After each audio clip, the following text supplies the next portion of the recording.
ದೊಡ್ಡಪ್ಪ, ನಾನು ನಿಮ್ಗೇನೋ ಹೇಳಬೇಕಿತ್ತು.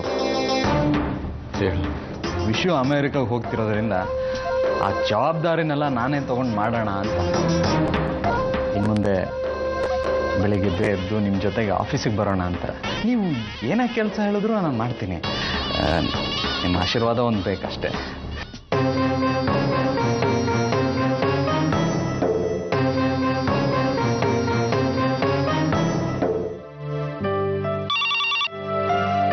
ಹಲೋ.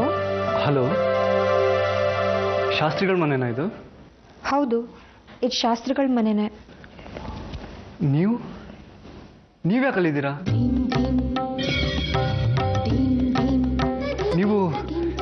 ನೀವೇ ತಾನೇ?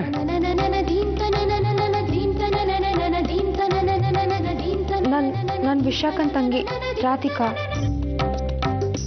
ಆ್ಯಕ್ಚುಲಿ ನಿಮ್ಮ ಧ್ವನಿ ಕೇಳಿ ನನಗೆ ಗೊತ್ತಿರೋರು ಯಾರೋ ಮಾತಾಡ್ದಂಗಾಯ್ತು. ಮದುವೆ ಆದಮೇಲೆ ನೀವು ಒಂದ್ಸರಿನೂ ನೋಡಿಲ್ಲ. ಮೊನ್ನೆ ಮನೆಗೆ ಬಂದಾಗಲೂ ಕೂಡ ನಿಮ್ಮನ್ನು ನೋಡ್ಸೋಕ್ಕಾಗಿಲ್ಲ. ಯಾಕೋ ದೇವರಿಗೆ ನಾವಿಬ್ರು ಮೀಟ್ ಮಾಡೋದೇ ಇಷ್ಟ ಇಲ್ಲ ಅನ್ಸುತ್ತೆ. ಓಹೋ,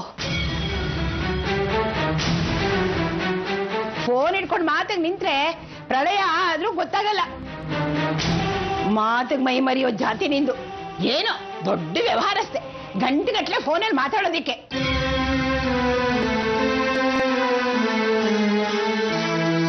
ನನಗೆ ಕೆಲಸ ಇದೆ, ಇಡ್ತೀನಿ. ಹಲೋ.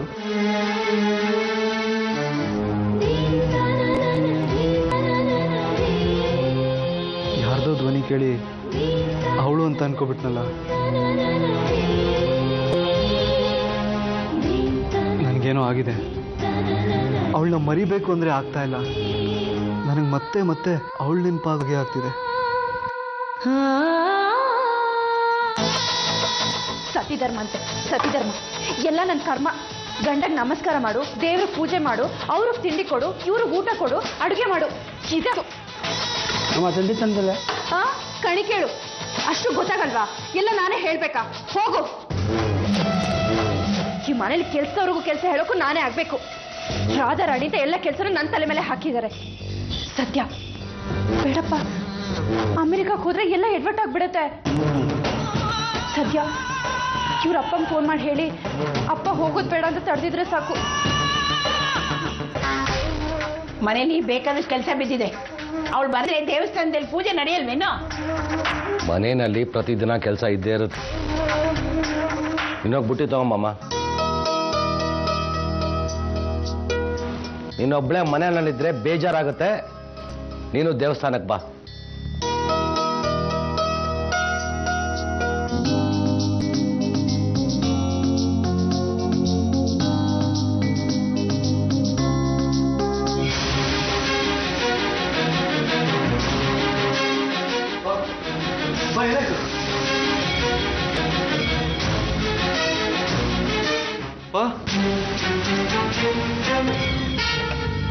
ಯಾರು ನನ್ನ ಹಿಡ್ಕೊಳ್ಳೋದು ಬೇಡ. ನನ್ನ ಜಾಗ್ರತೆನ ನಾನು ಮಾಡ್ಕೋತೀನಿ.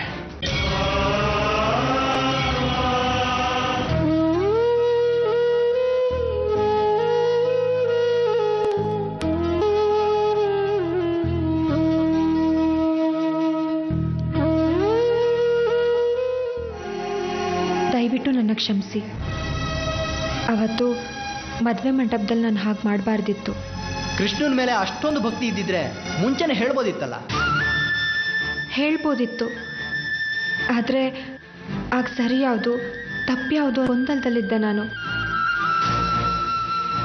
ಮದುವೆ ಮಂಟಪದಲ್ಲಿ ಹಾರ ಹಿಡ್ಕೊಂಡಾಗ ನಾನು ಮಾಡ್ತಿರೋ ತಪ್ಪು ಅಂತ ನನಗನ್ನಿಸ್ತು. ನನಗೆ ನಿಮ್ಮ ಬಗ್ಗೆ ಬೇಜಾರಿಲ್ಲ. ಬರ್ತೀನಿ.